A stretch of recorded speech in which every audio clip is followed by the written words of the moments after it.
to another lecture. Today's topic will be rhythm, repetition, focal point, and emphasis.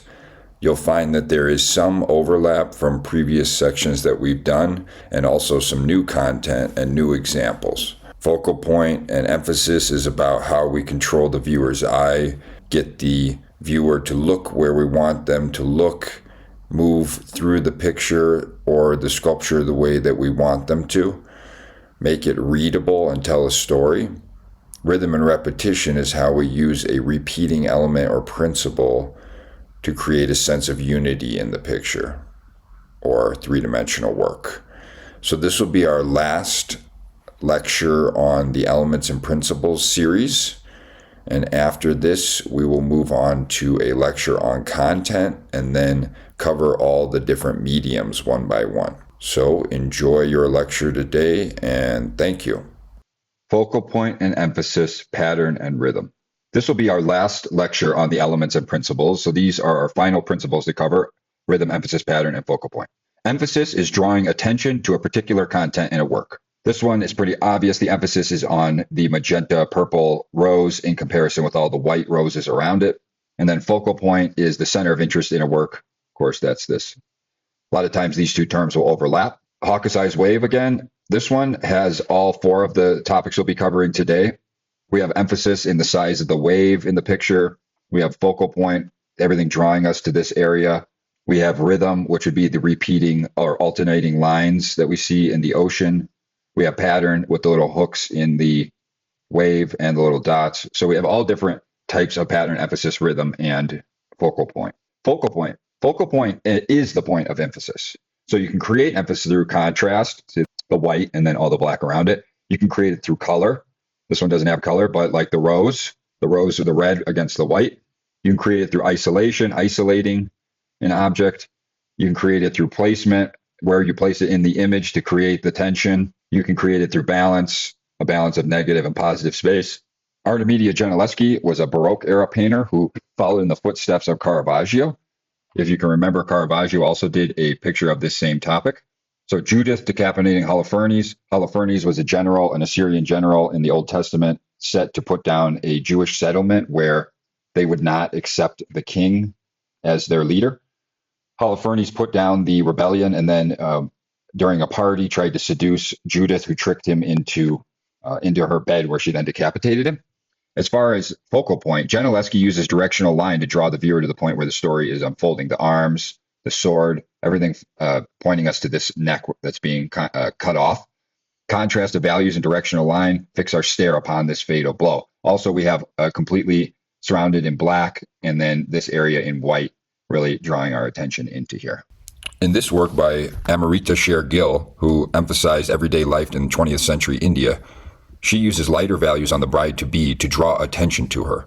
The bride's strangely melancholy expression and her sober mood of the scene are accentuated by the dark area around the main figure. See, light all surrounded by dark, more desaturated colors. This is Milton Glaser. So he was commissioned by the WHO, the World Health Organization, to create this logo for the program against AIDS. So graphic designers use focal point a lot. The bright blue skull against the red of the hearts results in a dramatic focal point. A lot of confusion and anxiety were surrounding AIDS at the time. So this was part of the worldwide effort to prevent AIDS transmission. Milton Glaser also created the I Love New York symbol with the instead of love, it has the heart. So he ushered in a wave of pictographic emojis. This was in the 1980s. Francisco Goya's painting, The 3rd of May, depicts the brutal execution of Spanish rebels by French soldiers during the Peninsula War. So capturing the horror and chaos of the moment with stark contrast and dramatic lighting. The central figure is this man with the white shirt. He has outstretched arms almost as a Christ figure. He symbolizes the suffering and sacrifice of the Spanish people, and it works to evoke a deep emotional resonance. So we have these soldiers are sort of mechanical and stacked up, whereas these are more organic shapes, but it all focuses in on this white shirt. This is our focal point, our very clear area of emphasis. So you can create an emphasis through organic and geometric shapes, or you can create an emphasis through isolation, as in this one. We have this shape is contrasting with all these smaller wiggly shapes. Or you can create an area that has no dominance, so an equality. This one doesn't necessarily have a focal point. There's an equality of shapes moving throughout the whole thing. That would be the case in something like a Jackson Pollock painting. It's an entire work, a broad area with a work of multiple areas. So in this broad area within a work of art, multiple areas and even specific points can be emphasized. A broad emphasis can occur when there are multiple elements within a work, but no one element dominates. That's what we get here, this all-over composition. There's no element that dominates over the other elements. Same thing with Vija Selmans. She intentionally created a composition that does not have a dominant area of emphasis, has an overall field of undulating values, changing with no singular point that the eye can draw to. So no area of specific emphasis. But then, for instance, we could throw in some darker colors or a bigger shape or a more prominent value. In this case, we have this figure is white, and there's white and red and black here, whereas these ones are all muted. So the emphasis is on this person who has been killed in the duel. This is Jean-Léon Gérôme, Duel After the Masquerade, 1857. So we can pick a whole narrative out of that story. Two people fought. They're both injured. One's being carried away. One's looks like he's going to die. Here, the African-American sculptor Martin Puryear has a wheelbarrow and pine structure that contrasts with their large area of emphasis, the white mask-like shape in the center. So the mask shape mimics the designs of the Fang tribe of Gabon, and it's intended to recall French colonialism in West Africa. The Compagnie Française de l'Afrique Occidentale is named in the title, which was a trading post, a trading company that connected Sierra Leone, Africa to Europe in the 19th century. And then Martin Puryear stayed in Sierra Leone as part of the Peace Corps.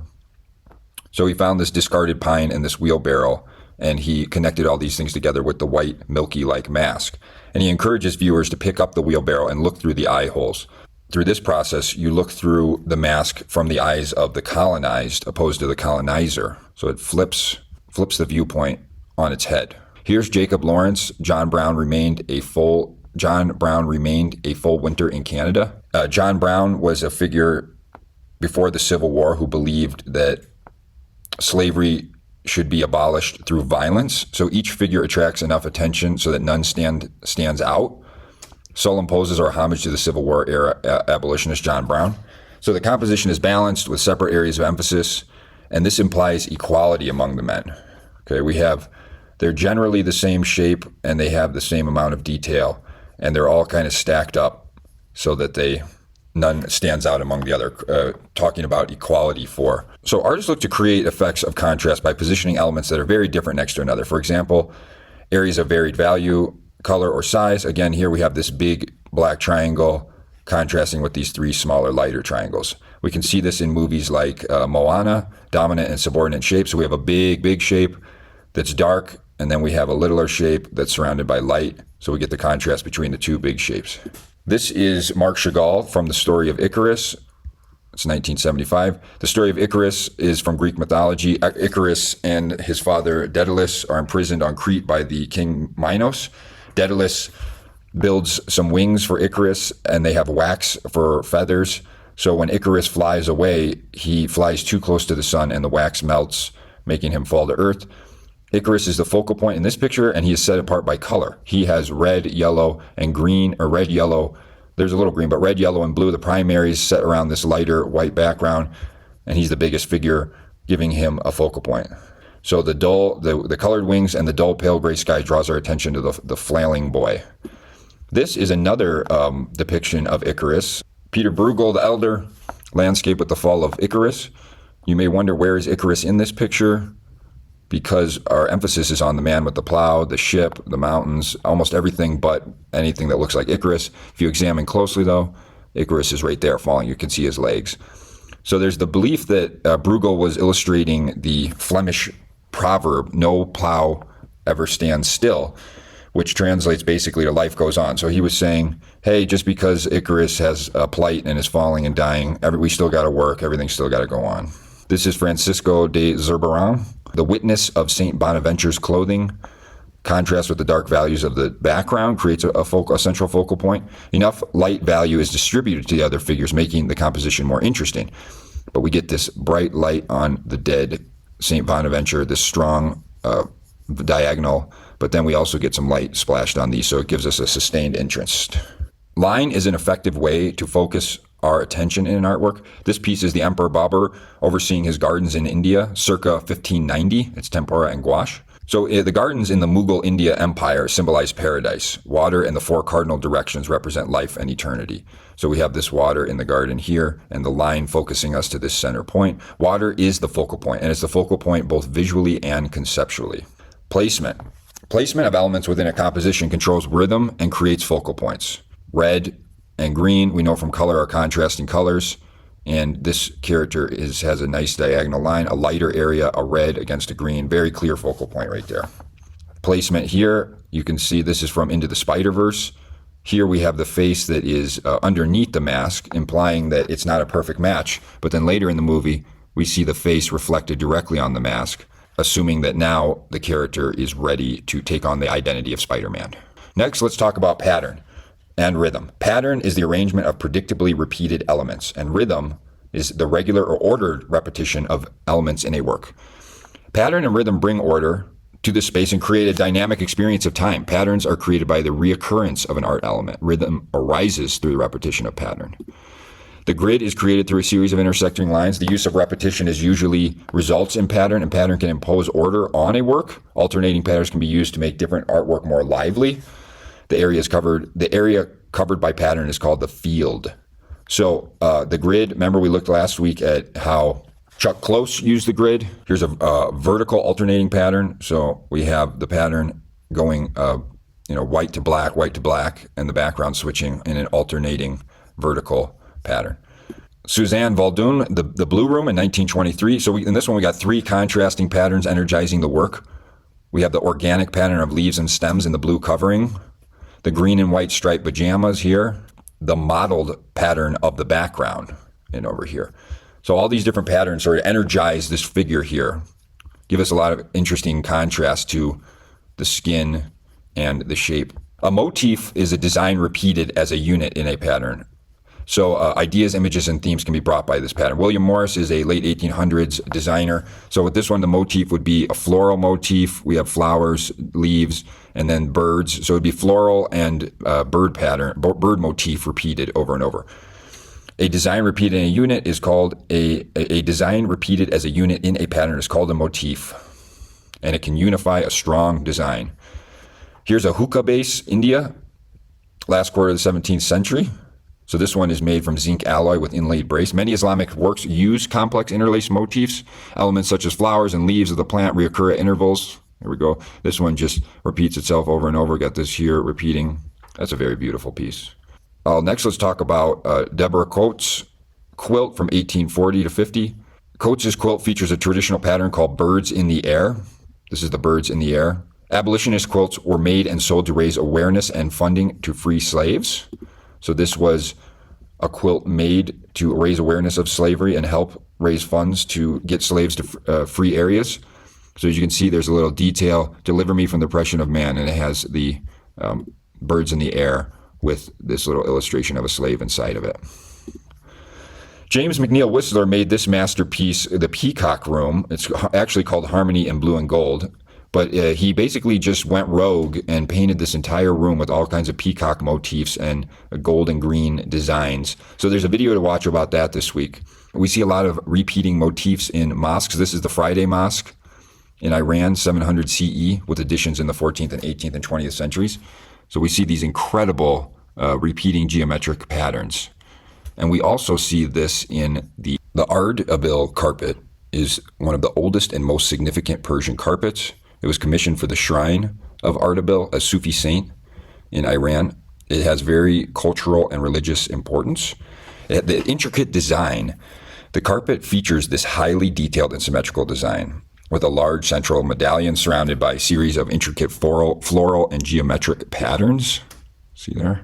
The craftsmanship includes approximately 340 knots per square inch, contributing to its detailed and exquisite appearance. That's over 26 million knots in the entire carpet. Pretty wild. 26 million knots. Can you believe that? Okay, pattern and sequence. Rhythm is characteristic of nature.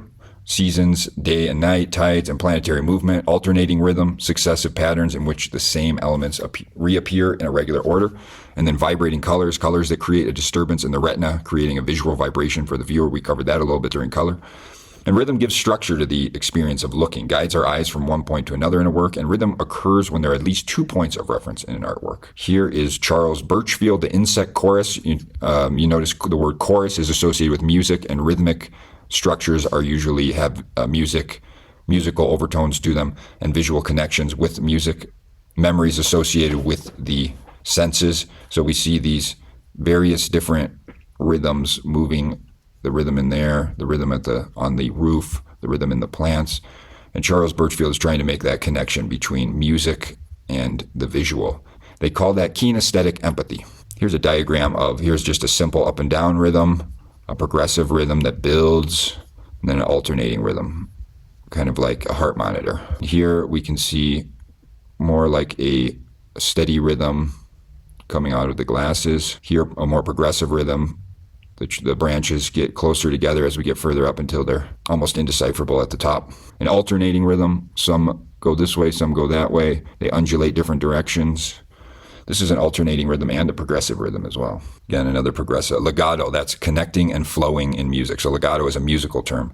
So we have this connection and flow within the rhythm and the pattern. Another good example of alternating rhythm of sand dunes. These are both by Bruce Barnbaum, this one and the Desert Piece. Here's an etching by Goya. We get this boy dreaming, and all these are representations of the sort of nightmare creatures that are created in his head. And you see them. This is a progressive rhythm, and that they start to build up as they get closer. Francisco Goya, again, the 3rd of May, which we talked about earlier, we get this stacked rhythm, and then over here we get these more organic forms. So this would be an alternating rhythm, right? These are one type of rhythm, and these are another type of rhythm. So we get this 2 different rhythms. Progressive rhythm. Another type of rhythm is where the repetition of a shape changes in a regular manner. A series of shapes that gets bigger or smaller as it repeats demonstrates progressive rhythm. It can also include color, value, and texture. This is a very familiar type of rhythm for us. So this is Edward Weston's Artichoke, very good example of a converging progressive rhythm. Here in Jean Quick-to-See Smith's picture, Gifts for the Land Trade with White People. It was commemorating the 500th anniversary of landing in the Caribbean, and it deals with the rhythmic mistreatment of Native Americans depicted in media. So we see all kinds of different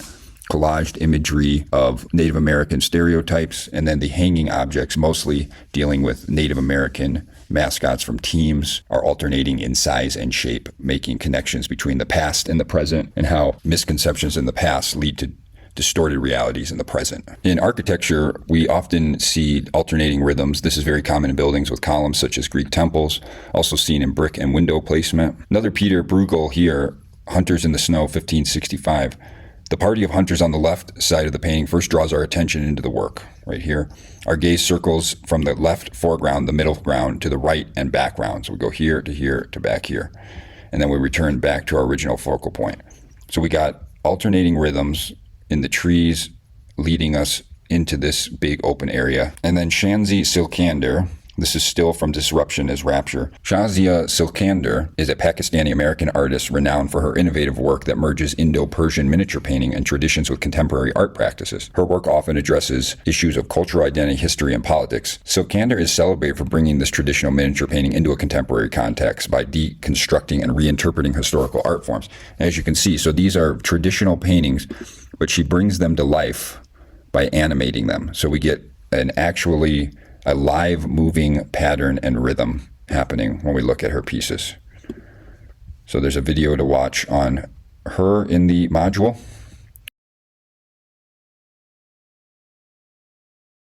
And then finally, to talk a little bit about Andy Warhol. Andy Warhol took contemporary pop images like the Campbell's Chunky Soup Can, the Mona Lisa, images of Elvis and Marilyn Monroe, and often would duplicate them over and over again. In the Elvis one, you have a progressive rhythm. In the Mona Lisa, you have a steady rhythm, but they're silkscreen prints, so it emphasizes the mechanical reproduction of an image, and the repetition of that image over and over reflects the way that we see it over and over in society. So pop art, which there will be a little video on in the module as well, often focuses on repetition and pattern. Thank you for watching this lecture.